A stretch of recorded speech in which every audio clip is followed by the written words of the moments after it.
আমি একবার একটু যেয়ে দেখি। এতটা এই যুদ্ধটা আমিও চাই না যে আজকের এই যুদ্ধটা বেঁধে যাক। খুব শান্ত সমর্পণ ভাবে ভগবান শ্রীকৃষ্ণ কৌরবদের রাজসভায় পৌঁছে উপস্থিত হলেন। কিন্তু উপস্থিত হওয়ার পরে যত ধরনের অপমান করা যায় ভগবান কৃষ্ণকে অপমান সেখানে করলেন এবং তাকে লৌহ শিকল দ্বারা বন্দী করা হলো। কত বড় ঔদ্ধত্য, কত বড় মূঢ় চেতনার শীল সেখানে উপস্থিত রাজসভায় যারা উপস্থিত ছিলেন। সেখানে উপস্থিত ছিলেন স্বয়ং ভীষ্মদেব, সেখানে উপস্থিত ছিলেন দ্রোণাচার্য, সেখানে উপস্থিত ছিলেন কর্ণ এবং রথী মহারথী সেখানে উপস্থিত রয়েছেন। সেই কথায় ভগবান কৃষ্ণ খুব দুঃখ পেলেন এবং সেখান থেকে বেরিয়ে যখন চলে এলেন এবং বিদুর সেই কথাটি সহ্য করতে পারলেন না। ধৃতরাষ্ট্রকে বললেন, তোমার পুত্র দুর্যোধন, তার কারণে আজকে এই কৌরব ধ্বংস হওয়ার পথে, এবং সেই কৌরব ধ্বংস শুধু নয়, আজকের এই বর্তমান সময়ে এত বড় ঘনীভূত চক্রে পাকে পৌঁছালো, আজকের এই কৌরব বংশ ধ্বংসের দিকে রাস্তা তৈরি হলো। এবং বিদুর বহুভাবে চেষ্টা করলেন থামানোর, বোঝানোর চেষ্টা করলেন, কিন্তু অন্ধ ধৃতরাষ্ট্র সেটা কর্ণপাত করলেন না। এবং যথার্থভাবে দুর্যোধন যখন ঘরে ফিরলেন,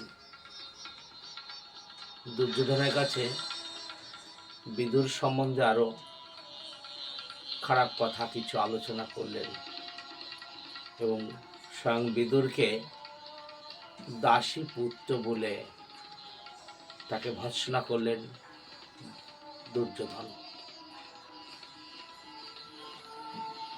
চোখের জলে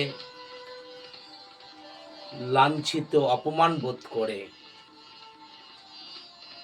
সমস্ত রাজস্বিকতা পরিত্যাগ করে বিদুর শুধু বাকল পরিধান করে তিনি সেই ঘর, কৌরব ঘর ত্যাগ করেছিলেন। তিনি গোটা ভারত ভূমির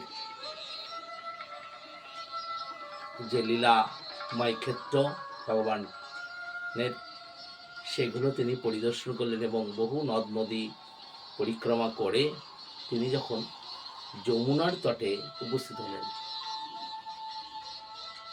সেখানে দেখতে পেলেন উদ্ধব, বাল্যবন্ধু ভগবান কৃষ্ণের বাল্যবন্ধু উদ্ধবের সঙ্গে দেখা হলো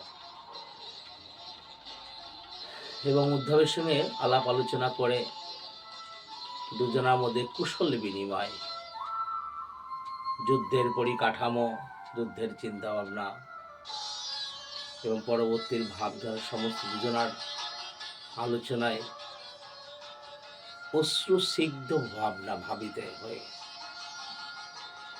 ভগবানের লীলা, ভগবানের মহিমা কথা কীর্তন। আজ আমরা এখানে যারা উপস্থিত হয়েছি,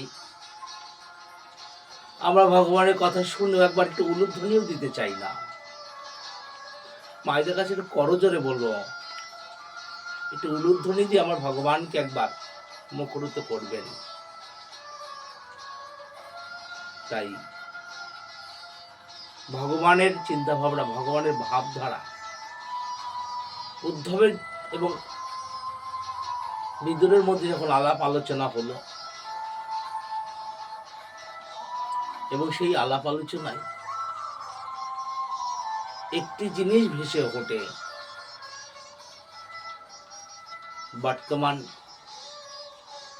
আজকে যে আমরা ভগবানের যে অনুকূলিত ভাবে এই ধর্ম প্রচার বা ধর্ম সভায় ভাগবতম কথা কীর্তন করছি, ঠিক এমনি ভাবে আর কতদিন করে যেতে পারবো বা করতে পারবো, সে আশায় ধীরে ধীরে ব্যক্ততা তৈরি হচ্ছে। বিভিন্ন ভাবে কোণঠাসা পরিধিত চেতনা তৈরি হচ্ছে। আজকের ভাগবতম কথা কীর্তন করতে বসে অনেকেই ভাগবতম কথা কীর্তন করে এসে দেখুন অনেকে ঘুমাচ্ছে। কত মায়েরা, যারা মেয়ের মায়েরা রয়েছেন, দেখুন দেখুন তাকে দেখুন, অনেকের ঘুমটা কাপড় পর্যন্ত আলগা করে নিয়ে বসে রয়েছেন। অনেক প্রভুরা ভাগবত কথা কীর্তন এই শ্রবণ করতে করতে বাইরে চলে যাচ্ছে। কি করে ভক্তির পথ প্রসারিত হবে? ভগবানের দিব্য লীলাময় কথা, লীলাময় ভাব যদি আমরা আস্বাদন নাই বা করতে পারলাম না করি, তাহলে পরিস্থিতি কি দাঁড়াবে? যে জয় জয়কারের মধ্যে দিয়ে ভগবান শ্রীকৃষ্ণ অর্জুনের দ্বারা পুনঃপ্রতিষ্ঠিত করেছিলেন এই ধর্মটাকে, শাশ্বত সনাতন ধর্ম, যে ধর্মকে জানিয়েছিলেন ভীষ্মদেব, ভগবান শ্রীকৃষ্ণ সূর্যদেবকে, ইক্ষকুবেরকে জানিয়েছিলেন, সেই ধর্মর কথা এই কুরুক্ষেত্রের ময়দানে পুনঃভাবে প্রতিষ্ঠিত করবার অভিলাষিত হয়েছেন ভগবান কৃষ্ণ, এবং তাহা বিশ্বরূপ দর্শন যোগ দ্বারাই তিনি তা রূপান্তর করলেন। আজকের এই কুরুক্ষেত্র ময়দানের যুদ্ধ, এই যুদ্ধ তো আজকের যুদ্ধ নয়, আজকের ভাবনা নয়। আজকের ভাবনাটা অনেক অনেক অনেক অনেক চিন্তা করতে হবে। সেদিনকার শিশুপাল কেন ৯৯ বার